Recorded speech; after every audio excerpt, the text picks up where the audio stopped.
Assalamualaikum warahmatullahi wabarakatuh. Perkenalkan, nama saya Ilham Habib Mas Madilah dengan NIM 1920101. Saya dari kelas Ilmu Dakwah C. Di sini saya akan menjelaskan terkait atau mengkaji ulang penemuan atom oleh Jabir bin Hayyan. Mungkin dari kita tidak banyak yang tahu tentang sosok Abu Musa Jabir bin Hayyan atau yang dikenal dengan nama Geber. Jabir bin Hayyan merupakan ilmuwan muslim polimet terkemuka, kimiawan, alkimiawan, ahli astronomi, astrologi, insinyur, ahli bumi, ahli filsafat, dan lain-lain. Ia lahir di Kufah, Irak tahun 750 Masehi dan meninggal dunia tahun 803 Masehi. Kontribusi terbesar Jabir dalam bidang kimia patut untuk diakui. Pasalnya ia telah mengembangkan teknik eksperimen sistematis dalam penelitian kimia, sehingga setiap eksperimen dapat diproduksi kembali.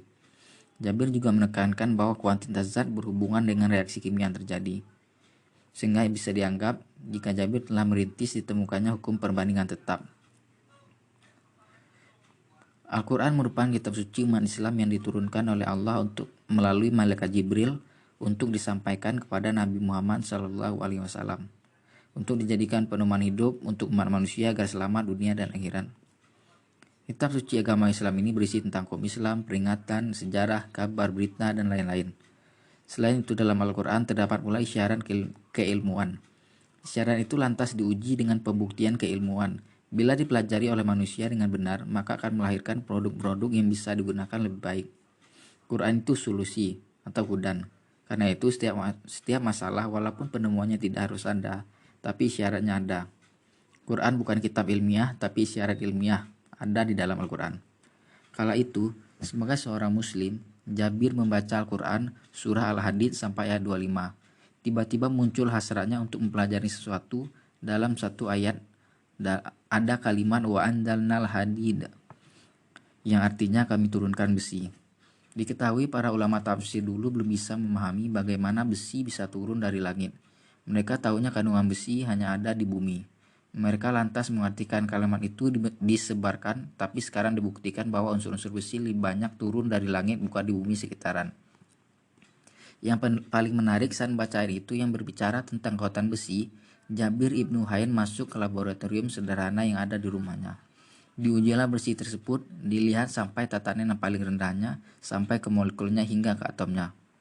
Surat Al-Hadid ayat 25-26, yang berarti sungguh kami telah mengutus rasul-rasul kami dengan bukti-bukti yang nyata, dan kami turunkan bersama mereka kitab dan neraca, agar manusia dapat berlaku adil.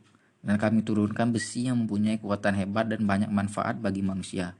Dan agar Allah mengetahui siapa yang menolong agama dan rasul-rasulnya. Walaupun Allah tidak dilihatnya, sesungguhnya Allah Maha Kuasa, Maha Kuat lagi Maha Perkasa. Dalam penelitian itu, Jabir lantas menemukan prinsip-prinsip besi sampai ke atomnya hingga ke dataran paling rendahnya. Saat ini disebutkan bahwa nomor atom besi adalah 26.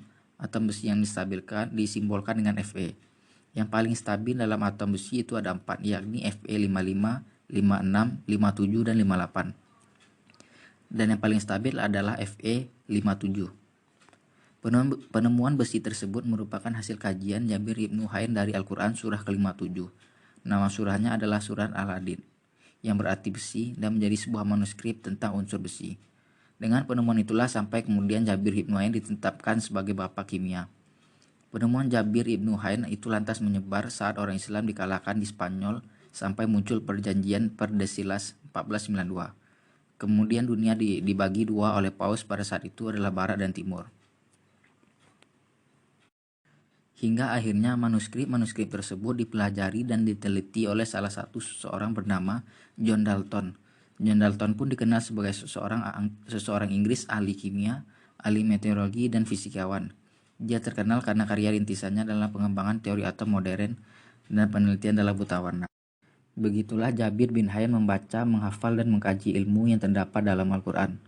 Banyak sekali pelajaran dan manfaat yang bisa kita dapatkan dengan memahami isi Al-Quran dan mencontoh beliau. Mungkin sekian dari saya. Kurang lebihnya mohon maaf. Wassalamualaikum warahmatullahi wabarakatuh.